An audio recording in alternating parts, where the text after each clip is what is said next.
The airliner was traveling at a cruise altitude of 33,000 feet, and its speed was typical for an airliner along an established flight corridor frequented by commercial traffic. The flight was transmitting its assigned transponder code corresponding with its flight plan, and flight tracking data was publicly available on the internet. There was nothing threatening or provocative about MH17. Of the operational SAM systems located near the border, only the SA-11, SA-20, and SA-22 SAM systems are capable of hitting an aircraft at this flight's altitude of 33,000 feet. We can rule out shorter range SAMs known to be in separatist hands, including Manpad's SA-8 and SA-13 systems, which are not capable of hitting an aircraft at this altitude. Early Thursday, an SA-11 SAM system was reported near Snizne by a Western reporter, and separatists were spotted hours before the incident with an SA-11 system at a location close to the site where the plane came down. Separatists initially claimed responsibility for shooting down a military transport plane and posted videos that are now being connected to the Malaysian Airlines crash. Separatist leaders also boasted on social media about shooting down a plane, but later deleted these messages. Because of the technical complexity of the SA-11, it is unlikely that the separatists could effectively operate the system without assistance from knowledgeable personnel. Thus, we cannot rule out technical assistance from Russian personnel in operating the systems. The Ukrainians do have SA-11 systems in their inventory. However, we are not aware of any Ukrainian SAM systems in the area of the shootdown. And, more importantly, since the beginning of this crisis, Ukrainian air defenses have not fired a single missile, despite several alleged violations of their airspace by Russian aircraft. This also follows a pattern of actions by Russian-backed separatists. On June 13th, separatists shot down a Ukrainian transport plane carrying 40 paratroopers and 9 crew. On June 24th, as this council was meeting to welcome Ukraine's unilateral ceasefire, we received word that separatists downed a Ukrainian helicopter, killing all 9 on board. On July 14th, separatists claimed credit for the downing of a Ukrainian military cargo plane flying at 6,000 meters, and on July 16th, they claimed credit for the downing of a Ukrainian fighter jet.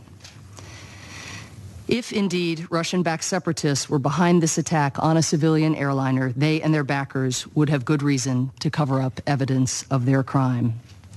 Thus, it is extremely important that an investigation be commenced immediately. In the first instance, the OSCE Special Monitoring Mission should act as a first responder, laying the foundation for efforts by other international organizations and individual nations, including those whose citizens were victims of this tragedy. Yesterday, President Obama assured Ukraine's President Poroshenko that U.S. experts will offer all possible assistance upon his request. President Poroshenko has invited the independent and credible International Civil Aviation Organization to join an investigation. International investigators must be granted immediate, full, and unfettered access to the crash site. All those concerned, Russia, pro-Russian separatists, and Ukraine, should agree to support an immediate ceasefire to facilitate access by international investigators. In this regard, we look to the SMM also to reach agreement with separatists and others in the region to make this possible. All evidence must remain undisturbed, and any evidence removed from the site by the Russian-backed separatists operating in the area should be promptly returned and handed over. Russia needs to help make this happen. While it may take us some time to firmly establish who shot down a plane filled with innocents, most council members and most members of the international community have been warning for months about the devastation that would come if Russia did not stop what it started, if it did not rein in what it unleashed. The context for yesterday's horror is clear.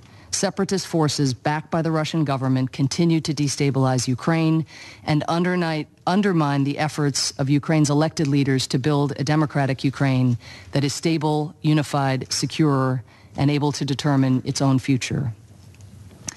Russia says that it seeks peace in Ukraine, but we have repeatedly provided this council with evidence of Russia's continued support to the separatists. Time after time, we have called on the Russian government to de-escalate the situation by stopping the flow of fighters and weapons into Ukraine, pressing separatists to agree to a ceasefire and release all hostages, and support a roadmap for negotiations. Time after time, President Putin has committed to working toward dialogue and peace. In Geneva, in April, in Normandy in June, and in Berlin earlier this month, and every single time he has broken that commitment. Here is what we know. In the last few weeks, Russia has increased the number of tanks, armored vehicles, and rocket launchers in southwest Russia. More advanced air defense systems have also arrived. Moscow has recently transferred Soviet-era tanks and artillery to the separatists, and several military vehicles crossed the border. After recapturing several Ukrainian cities last weekend, Ukrainian officials discovered caches of weapons long associated with Russian stockpiles, including manpads, mines, grenades, MREs, vehicles, and a pontoon bridge.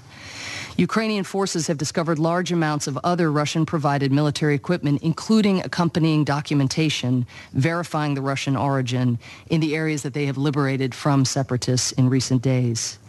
Recruiting efforts for separatist fighters are expanding inside Russia, and separatists have openly said that they are looking for volunteers with experience operating heavy weapons such as tanks and air defenses.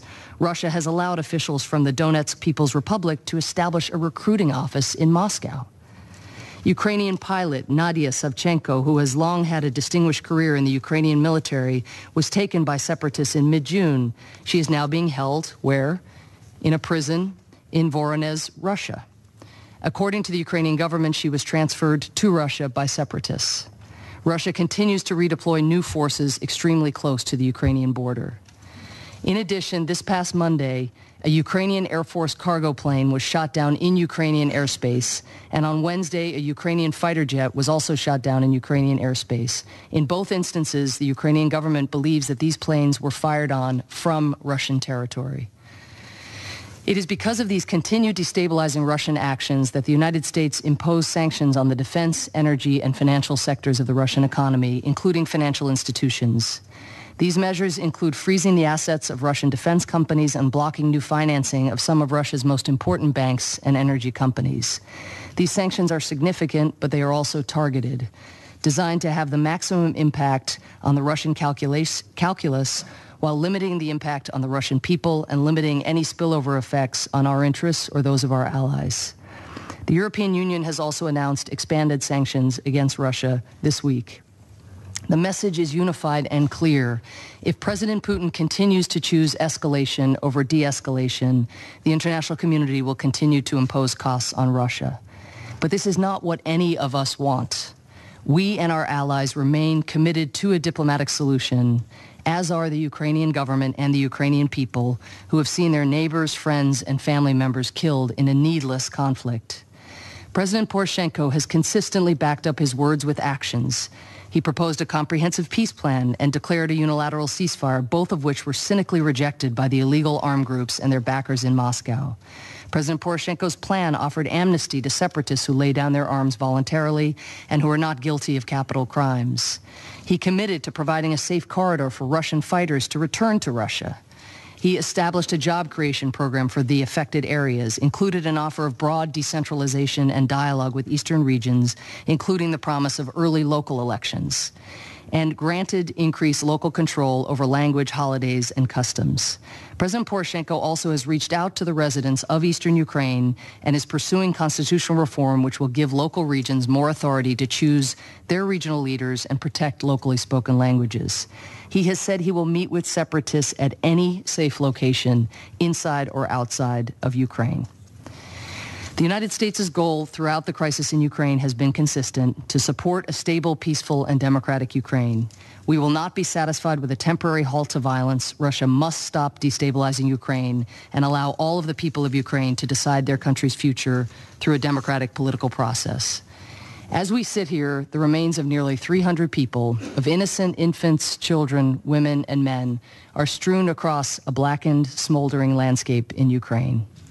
Those victims came from at least 9 different nations. They could just as easily have come from any of ours. We must treat all of them as our own victims. We have a duty to each and every one of those individuals, their families, and their countries to determine why that jet fell out of the sky, and to hold the perpetrators accountable. We must stop at nothing to bring those responsible to justice.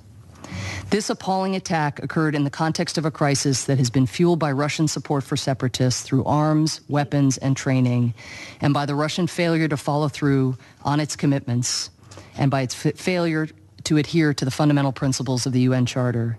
This tragedy only underscores the urgency and determination with which we insist that Russia immediately take concrete steps to de-escalate the situation in Ukraine, support a sustainable ceasefire, and follow the path toward peace that the Ukrainian government has consistently offered. This war can be ended. Russia can end this war. Russia must end this war.